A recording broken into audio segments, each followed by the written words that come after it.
This is Good Morning Indiana, working for you. It's Monday, June 1st, and right now on Good Morning Indiana.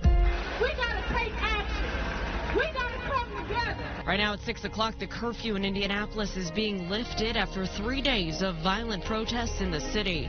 The message from community leaders as demonstrations continue over the death of George Floyd. There's people that are joining the protest for the wrong reasons. They're seeing it as a chance to loot.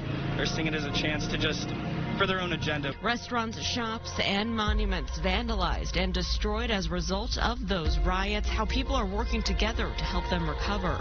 As the pandemic continues, Marion County is entering stage 3 of reopening. We'll show you what's now open starting today. And with the record unemployment because of the pandemic, many are trying to navigate their unemployment benefits. To help you respond, we're exploring what you need to do to stop those payments when the time comes.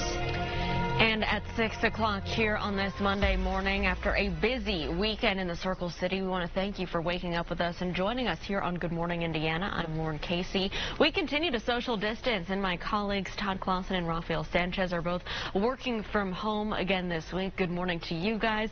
Rafael, thanks for joining us from down in Johnson County.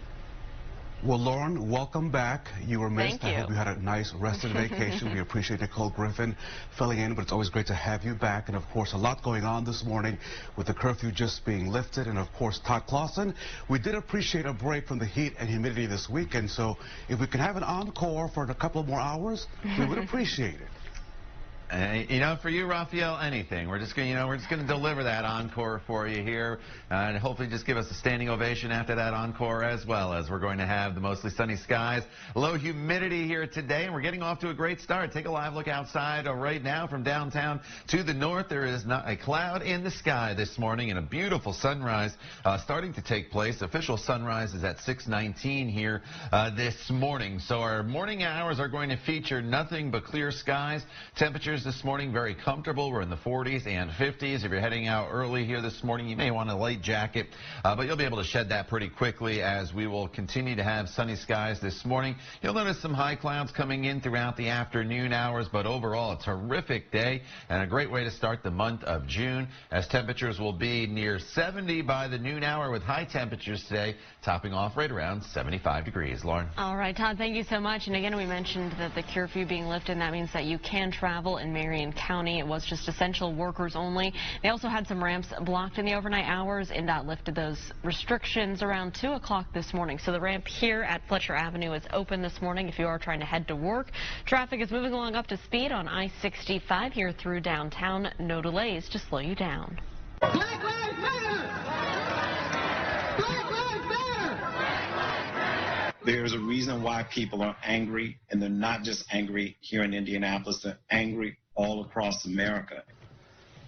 The city of Indianapolis no longer under curfew this morning after 3 nights of violent protests. Community leaders urging people to remember the reason behind the calls for peaceful demonstrations, while others are working together to help businesses looted and vandalized in the process. Just 3 minutes ago, the city of Indianapolis, of course, the curfew in Marion County was lifted after a destructive weekend in our city. We have live team coverage this morning. And Rafael, we do want to start things off with our own Kelsey Anderson. She joins us live downtown at this hour. Kelsey, I know we watched you over the weekend. You were here this weekend while all of this was taking place. What did you see there? Hey, good morning, Lauren. So what we saw this weekend was all day Friday, Saturday, and Sunday. The protests, for the majority of the part, were peaceful as hundreds, if not thousands of people walked through the streets of downtown Indianapolis carrying signs and chanting their message that Black Lives Matter. Here's a look at some video from this weekend of those peaceful protests taking place. As you can see, protesters walked arm in arm chanting their message. Each day, the protests were powerful to see. But as the sun set on the Circle City, things started to get violent. After windows were broken and objects were thrown at IMPD officers, they began deploying tear gas and rubber bullets. Fires were set to downtown streets, businesses were looted, and several people were injured or killed by gunfire, not from IMPD officers. The mayor set a curfew last night to begin at 8 p.m. and that just ended this morning at 6. Listen to IMPD Chief Randall Taylor's message to protesters as that curfew began. You're endangering yourself and our officers, and it isn't worth it. Know you're angry. You have good reason to be angry. You do not have good reason to be downtown. Several were arrested last night for breaking that curfew set by Mayor Hogsett. Here's a look at the most recently updated numbers we have from IMPD.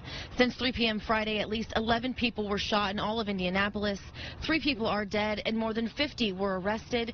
We are expecting to get an updated look at those numbers later this morning. Now, that curfew has just ended this morning at 6 o'clock, as we just told you, and we're not sure yet if Mayor Hogsett is going to have a new one for today. We're also not sure if any protests are planned for today. Of course, we will let you know as soon as we have more information on that. Reporting live, Kelsey Anderson, RTV6. Kelsey, thank you. Governor Holcomb has ordered the National Guard to help protect the city from any further damage. In an executive order, he says several hundred Guard members are on standby. Some were out last night at the Indiana War Memorial, and the order says the National Guard will be used to establish a presence at the state properties and is available to assist local communities across the state if requested. Holcomb also allowed local governments to order travel bans amid the protests. Well, multiple people have been arrested after a Target was broken into at the Washington Square Mall in the overnight hours. Officers were called to the scene around 10 o'clock last night. There were reports of broken glass, but police do not believe anything was taken from the store.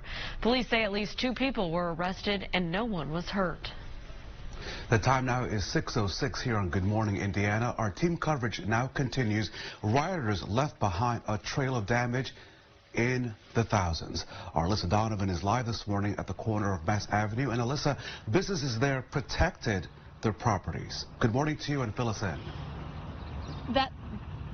That's right, Raphael. Good morning to you as well. And I want to show you, today was supposed to be the start of indoor dining in Marion County, but instead of preparing for that the past couple days, businesses like More Pokey were boarding up their doors. And you can see just across the street, Chatterbox Bar was doing the same. So these businesses were trying to protect what they could of their restaurants.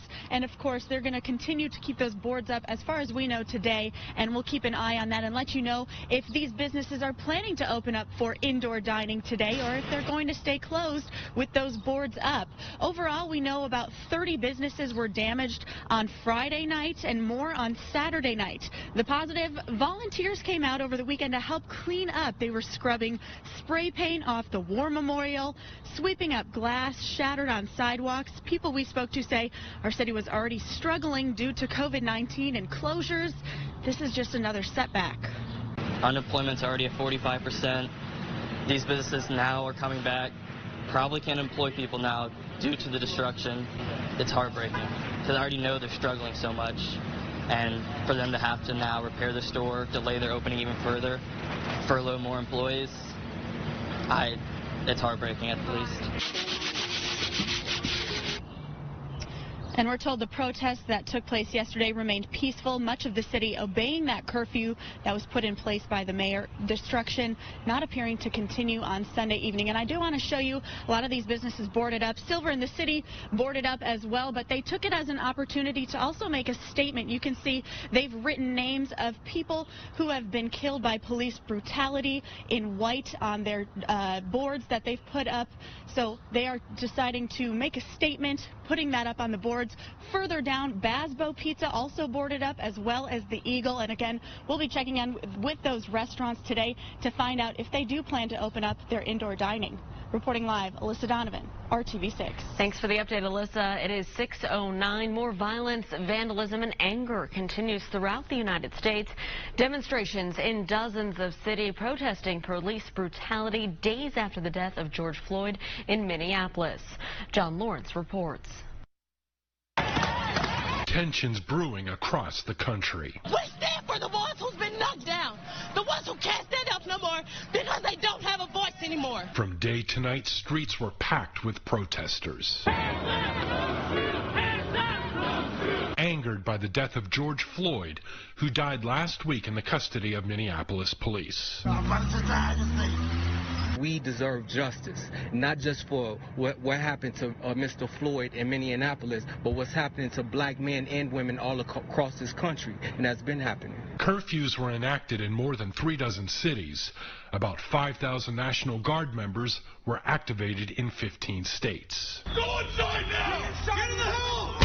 Although agitation was seen in many areas, including Atlanta, there were some inspiring scenes, including a moment of solidarity where members of the NYPD knelt with demonstrators in New York.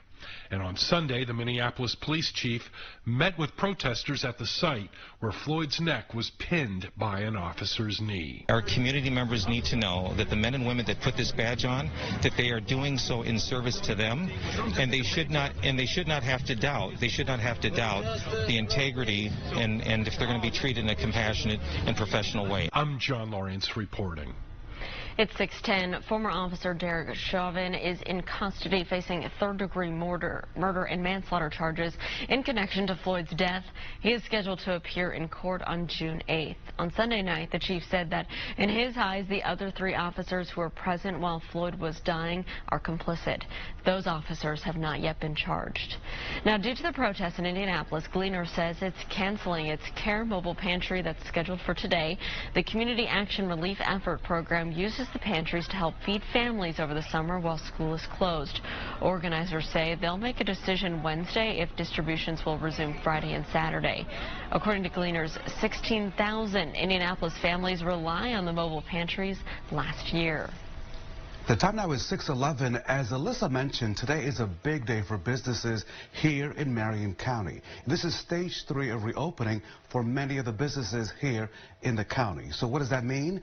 That means that many businesses will open for the first time since the pandemic restrictions began back in March. So here's what you should know. Restaurants can open for indoor dining. Fitness centers can open at 50% capacity. Community pools can open at 50% capacity, limited to 100 people total. Public gatherings can include up to 50 people, and personal service businesses like salons and spas can reopen by appointment only with personal protective equipment and social distancing guidelines. And here on RTV6, we continue to follow the latest on the COVID-19 outbreak and its impact on our state. The state reports 9 new deaths and nearly 400 new cases of the virus. That happened on Sunday. More than 260,000 have been tested since the pandemic began. 34,574 of those have come back positive. A reminder that early in-person absentee voting for this year's primary election ends today at noon. The Indianapolis City County building will be the only voting site that's open. Hours will be from 8 a.m. until noon. Election day is tomorrow, and polls will look a little bit different this year than the past with the coronavirus precautions. Early voting sites are giving voters coverings for their fingers so they don't touch the screen. Voting booths are also spread apart for social distancing. 22 in-person voting sites will be open today, and you can find a list of those locations at vote.indy.gov. Our Rebound in Indiana initiative continues to focus on those having difficulty with unemployment. We're working for you with a guide to manage your unemployment benefits so you don't get accused of fraud. Welcome back. It is 6:16 on your Monday, and our Rebound Indiana initiative is tackling issues that will help you make it through this pandemic. Our team continues to focus on those who are having a difficulty with their unemployment benefits. And Lord, as you know, this is really a big issue here in our state. For the first time, the unemployed received an extra $600 from the federal government. Uncle Sam is making sure that money is available now all the way through July. But when do you have to stop those payments? Here's your guide to managing unemployment. Can I keep my PUA or my state benefit and return to my regular job? And if I do that, what's going to happen? Well, so the answer is probably not, and I will tell you that that is a scenario that we faced even before PUA existed, and somehow every once in a while we'll hear from someone that says, hey, I'd never drawn unemployment before, and so I thought that it was okay just for me to sort of draw out the remainder of my unemployment claim. And that's a very dangerous thing for people to do. Again, one of the very first questions that we're going to ask on that voucher every single week is, did you work this week? Pretty simple question, right? And again, we've had people mess that up every possible way. They say, well, I worked, but I don't get my paycheck for another week. No, it's did you work this week? If you did work, then the answer is yes. It's going to ask you about your hours and your earnings. So if you're working reduced hours, there is a potential that there's still some benefit eligibility left. What you definitely don't want to do is tell us that you didn't work or earn income when you in fact did. That is the classic unemployment insurance fraud case, is someone who has returned to work, but they continue to draw their unemployment benefits. Unfortunately, we have thousands of those each year. Many of them go to prosecution. Tomorrow we'll take a look at how people who abuse the system are found and how far the state will go to get back those tax dollars if there is fraud involved. The time now is 6:18. Time to check your forecast. And Todd Clausen, as I look outside my living room window, the sun is on the rise, and I can't believe it's already June the 1st. It really is hard to believe here, Raphael. As we come into this month, it's going to be a warm month for us as our high temperatures eventually get up into the mid-80s by the end of the month. Let's quickly look back to the month of May. May, on average, is the wettest month of the year for the city of Indianapolis, and boy, did it live up to that, with over 7 inches of rain, over 2 inches above normal. In fact, 21 of the 31 days featured rainfall, and temperatures overall were a little bit below normal. Of course, we ended the month of May this past weekend with sunny skies, and that's the way we're carrying things over here into this first day of June. A live look from IMS looking back down to the east towards downtown Indianapolis. There is not a cloud in the sky, and with the clear skies, overnight temperatures cooled off into the 40s in many locations. A couple 50s out there as well, including Indianapolis right now at 53 degrees, 48 in Bloomington as well as Crawfordsville and Tipton. So the Storm Team 6 radar is pretty quiet. I know you see a little bit of green on there. That's just some feedback with the clear skies. That is not any precipitation in the forecast for the morning hours today. Back off to our west, you do notice there's a little bit of cloud cover near Champaign, and as the day goes on, we'll build in these fair weather clouds across the area. It won't be that completely blue sky like we had yesterday, but overall it's a decent day for us with the showers staying off to our west, and it's a day you really need to take advantage of, with highs that'll be topping off in the mid-70s, because look what happens as we progress into the coming days. Now, tomorrow morning's a little bit warmer than this morning. No 40s out there. We'll be in the 50s and 60s. But tomorrow we get the high temperature back up into the mid-80s. Humidity will come up a little bit tomorrow, but it's really not until Wednesday and beyond that the humidity becomes a little more oppressive across the area. So that is one change that you'll notice throughout the week. The other change is on Wednesday. We'll start to build in the chance of some showers and thunderstorms. It should just be a line of storms, it looks like, on Wednesday as a cold front comes through, just knocks the temperature down a little bit, only about 4 degrees for that matter. It's more of a wind shift than anything. But once we get to Thursday and Friday, that front kind of lingers across the area. So it's Thursday and Friday that the showers and storms are probably the most numerous across the area. And then for Saturday and Sunday, we're looking at mostly sunny skies and temperatures that'll be above normal, topping off in the mid-80s. Lauren? If you're an Amazon Prime member, have you noticed anything different lately? Well, packages are taking much longer to arrive, and some deliveries are no longer free. Consumer reporter John Matarese looks into this growing delivery issue so you don't waste your money. Remember when you joined Amazon Prime for that free 2-day delivery? Well, those days are now gone, and many people are starting to ask, why are we still paying? Laura Becker has always loved Amazon Prime for its free, quick shipping. 2 days. Easy. Sometimes things came in a day. Laura says it used to be standard for her Amazon deliveries to come in 2 days. But once the pandemic hit, those 2 days became 3 days, 5 days, even longer. I ordered something for my daughter, and she lives in Alabama. She got her product in 10 days. Other items like this Gain detergent do not even qualify for free shipping. Actually, it says not eligible for Amazon Prime. What are you noticing now when you go to the site and you try to order something? I can't have any guarantee that it'll be here, where before, if I need this by Friday, I can order it Wednesday. Amazon is not offering any Prime refunds, but Laura understands why some people are now asking for one. I'm paying advanced shipping for stuff I haven't bought yet.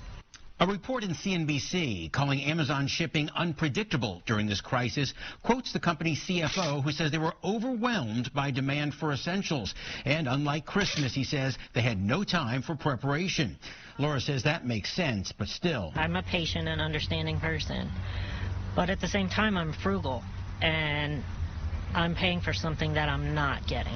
Amazon admits it's been limiting sales of non-essential items, but as stores start to reopen, it hopes to get back to normal so you don't waste your money. I'm John Matarese. Good morning, Indiana. This is Good Morning Indiana, working for you. Here's a look at your 6:30 news feed on this Monday morning. A curfew now lifted in Marion County. The curfew, prompted by a weekend of violent protests, follows the death of George Floyd in Minneapolis. At least 3 people died in the violence and dozens more were injured here in Indianapolis. Our Alyssa Donovan and Kelsey Anderson have the latest on the protests and the damage coming up after your Storm Team 6 forecast. Today, Marion County moves into stage 3 of the state's coronavirus reopening plan. The plan allows for indoor dining and workout facilities to reopen. The stage is currently expected to last through June 14th unless otherwise determined by the governor or other local leaders.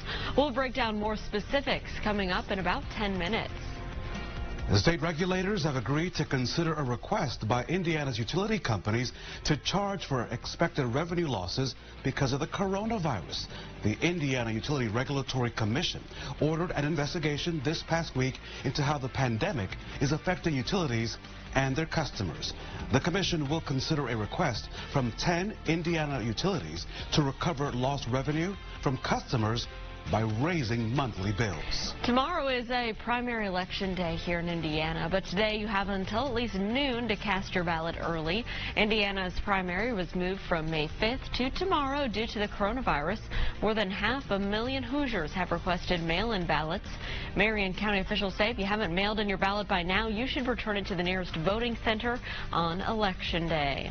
But first, here at 6:31, I want to welcome you into Good Morning Indiana. It is June 1st, the start of a new month and a new work week. Thanks for joining us. I'm Lauren Casey.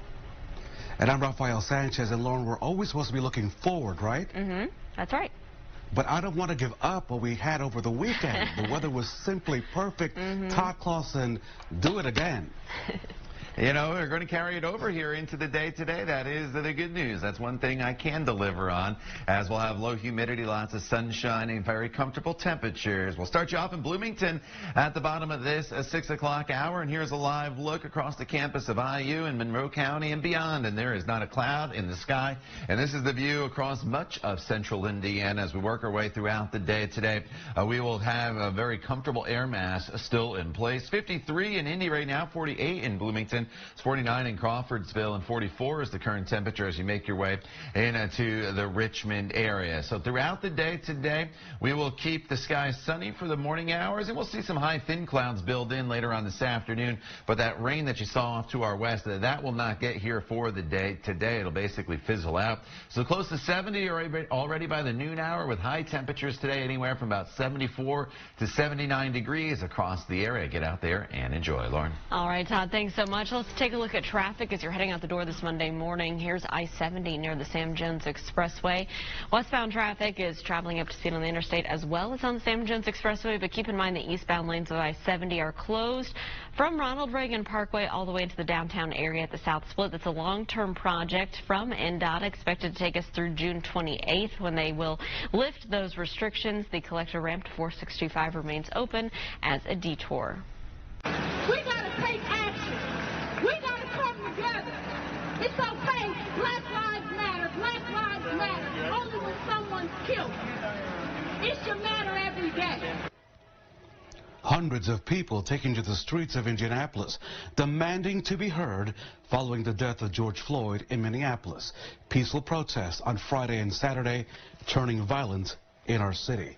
Windows boarded up, buildings set on fire, properties either defaced or destroyed during violent protests here in the Circle City. Our Kelsey Anderson begins our team coverage this morning with the aftermath. Kelsey, good morning to you.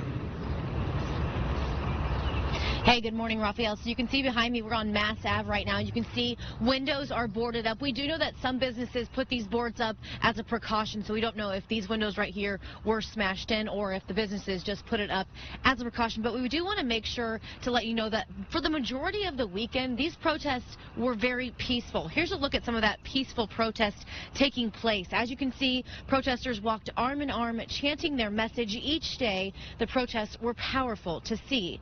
But as the sun set on the Circle City, things started to get violent. After windows were broken and objects were thrown at IMPD officers, they began deploying tear gas and rubber bullets. Fires were set to downtown streets, businesses looted, and several people were injured or killed by gunfire. IMPD saying none of their officers fired their guns. It's important to know this peaceful protest at this point turned from protest to riot based on the activities and decisions made by a very violent and aggressive few that splintered off of that peaceful group and made the decision to do that attack on the city-county building. Now, several were arrested last night for breaking that curfew set by Mayor Hogsett. Here's a look at the most recently updated numbers we have from IMPD. Since 3 p.m. on Friday, at least 11 people were shot in all of Indianapolis. 3 people are dead and more than 50 were arrested. We are expecting to get an updated look at those numbers later this morning from IMPD. Now, that curfew that Mayor Hogsett set last night has now expired. We're not sure if there will be another one tonight. We're also not sure if there's going to be more protests today. Of course, we'll let you know as soon as we have more information. And then this morning, after Good Morning Indiana, Alyssa and I will be on Facebook Live giving you a closer look at the damage down here in Indianapolis. Reporting live, Kelsey Anderson, RTV6. Kelsey, thank you for that update. And this morning, community leaders say they strongly condemn the violence taking place here in downtown Indianapolis, but they say they're less concerned about property damage and more interested in the systems of oppression that people are speaking to by going out on the streets. We spoke with the members of the African American Coalition of Indianapolis in depth about why they believe protests are happening across the country. They say we have long tried to put our history behind us as a country, state, and city, but it is catching up to us, and people are exploding. There's a reason why people are angry, and they're not just angry here in Indianapolis, they're angry all across America. We've got to look in the mirror.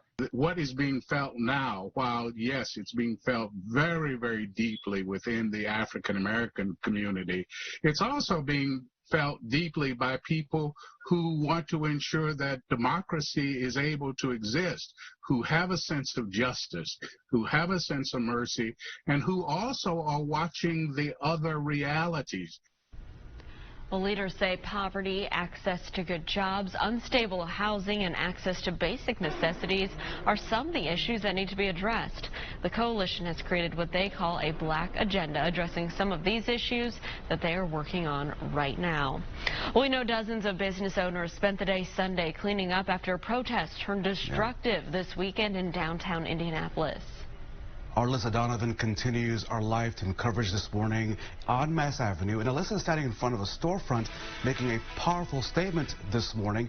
Alyssa, good morning to you.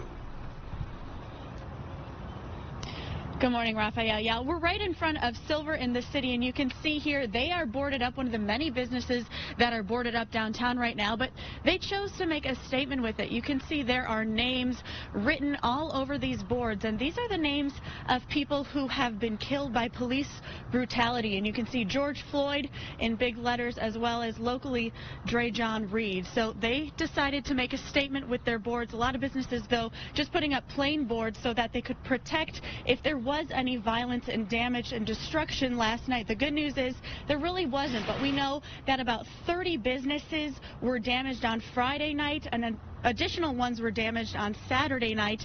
People were looted as well. We know that fires were lit, windows were broken, so a lot of these businesses were just preparing for the potential for anything like that to happen last night. The good news is it was fairly quiet, and on Saturday lots of volunteers came out to help these business owners clean up a lot of that damage from the weekend, from these protests as soon as they turned to destruction. We did speak with one of the owners of a business, the owner of Jack's Donuts, and he said he was really frustrated with what happened. I don't know what the answer is, but this is not the answer. Destroying our downtown, destroying anything is not the answer. It was like being in a war zone. I mean, there was, they were pepper spraying the whole entire downtown. I mean, there was fires everywhere, alarms going off, windows are being broken, stuff's being, turned upside down. I mean, this is just ridiculous. And a lot of these businesses boarded up today. Of course, today is supposed to be the first day of indoor dining as Marion County continues to open up from those COVID-19 closures. If these businesses and restaurants are going to be reopening today for that, we're not sure. And of course, we'll bring you those details as soon as we have them. Reporting live, Alyssa Donovan, RTV6.